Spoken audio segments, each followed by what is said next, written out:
আসসালামু আলাইকুম। ইসমত মিলি আমন্ত্রণ জানাচ্ছি এনটিভির মধ্যাহ্নের খবরে। নির্বাচনী লেভেল প্লেইং ফিল্ড তৈরি করতে গণমাধ্যমকে পার্টনার হিসেবে বিবেচনা করে নির্বাচন কমিশন কাজ করতে চায় বলে জানিয়েছেন প্রধান নির্বাচন কমিশনার এএমএম নাসির উদ্দিন। আজ ইলেকট্রনিক মিডিয়ার বার্তা প্রধানদের সাথে মতবিনিময়কালে তিনি কথা বলেন। আমরা লেভেল প্লেইং ফিল্ডের কথা বলি, একটা সুন্দর নির্বাচনী পরিবেশের কথা বলি। এই ক্ষেত্রে আপনাদের সহযোগিতা ছাড়া আমাদের সম্ভব হবে না। আমাদের এই নির্বাচন কমিশনের একার পক্ষে এই কাজটা করা সম্ভব হবে না। একটা সুন্দর সুষ্ঠু নির্বাচন দেওয়া, এখানে মিডিয়া লাগবে, আমাদের সিভিল সোসাইটি লাগবে, আইন শৃঙ্খলা বাহিনী লাগবে, এবং সর্বোপরি দেশের সর্বস্তরে জনগণের সহযোগিতা লাগবে। আমরা মিডিয়াকে ওখানে পার্টনার হিসেবে পেতে চাই। আমরা আপনাদেরকে সাথে নিয়ে পার্টনার হিসেবে আগে যেতে চাই আমাদের এই কাজে। নির্বাচন কমিশন থেকে এই মুহূর্তে যুক্ত হচ্ছেন আমাদের স্টাফ করেসপন্ডেন্ট নাজিবুর রহমান। নাজিব, নির্বাচন কমিশন সংলাপে কমিশনার ও গণমাধ্যম প্রতিনিধিরা কি বলছেন?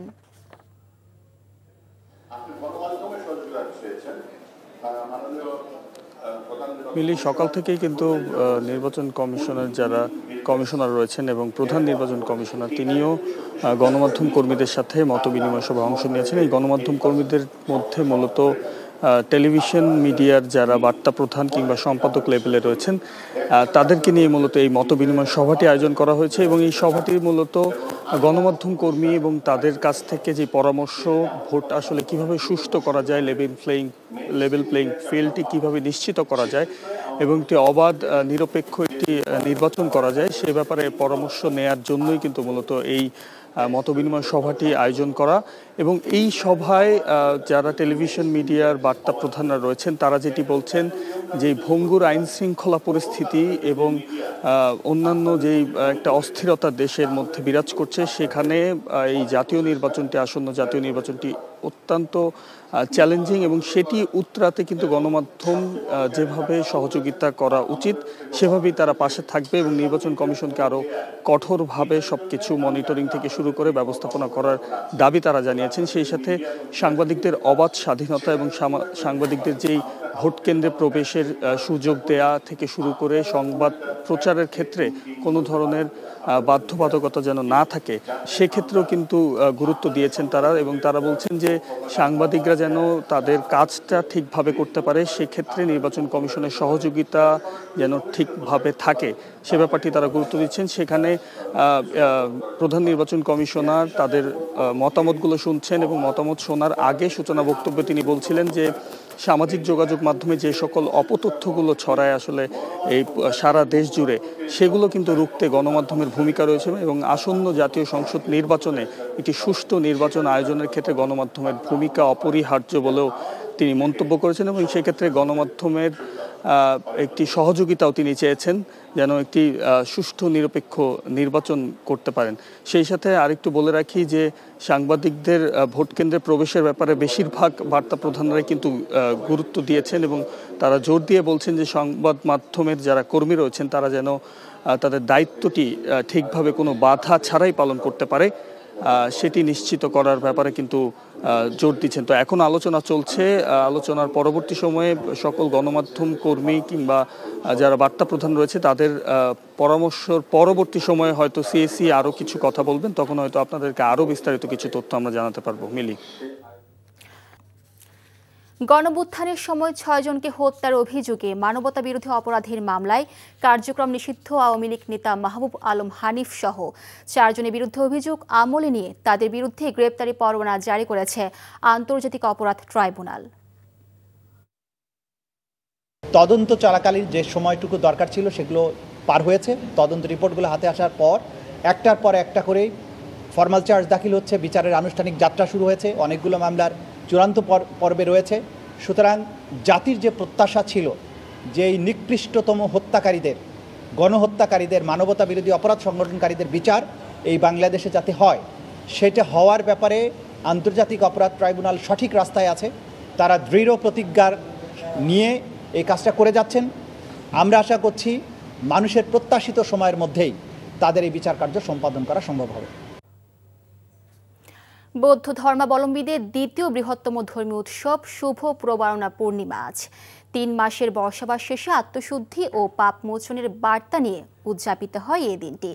সকালে রাজধানীর বাসাবো ধর্মরাজি বৌদ্ধ মহাবিহারে দিনব্যাপী নানা ধর্মীয় অনুষ্ঠানের আয়োজন করে শুভ প্রবারণা পূর্ণিমা ও কঠিন জীবনদান উদযাপন পরিষদ বৌদ্ধ কৃষ্টি প্রচার সংঘ।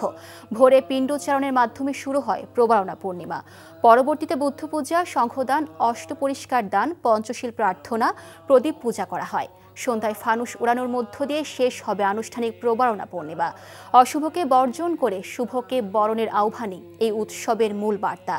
এই পূর্ণিমা পালনের মাধ্যমে বৌদ্ধ ভিক্ষু ও গৃহীদের পাপমোচন হয় বলে বৌদ্ধ সম্প্রদায়ের বিশ্বাস। এটি আশ্বিনী পূর্ণিমা নামেও পরিচিত।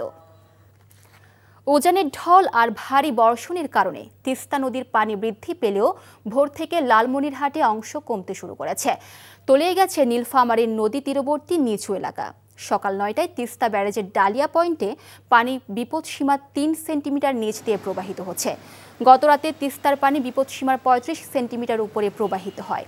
এতে লালমনিরহাটের পাটগ্রামের দহগ্রাম ইউনিয়নের একটি পাকা রাস্তা ও একটি কালভার্ট ভেঙে যায়। হাতিবান্ধা, আদিতমারি ও সদর উপজেলার বেশ কিছু নিম্নাঞ্চল প্লাবিত হয়। ডুবে গেছে বেশ কয়েকটি সড়ক ও আমন ক্ষেত, ভেসে গেছে পুকুরের মাছ। এদিকে তিস্তা নদীর পানি কমতে শুরু করায় নিচু এলাকা থেকে পানি নামতে শুরু করেছে।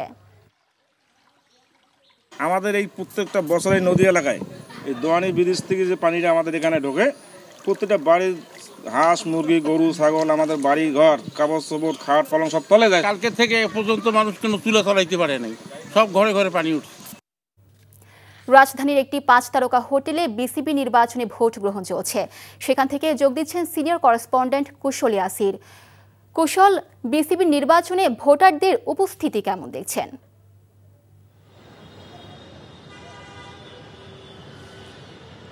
ভোটারদের উপস্থিতি আসলে ভোটটা মূলত দুটি পর্যায়ে হচ্ছে, একটি পোস্টাল ব্যালটের মাধ্যমে, অন্যটি সশরীরে এসে ভোট দেওয়ার সুযোগ রয়েছে। আজ সকাল 10টা থেকে আমরা দেখেছি যে ভোট গ্রহণ শুরু হয়।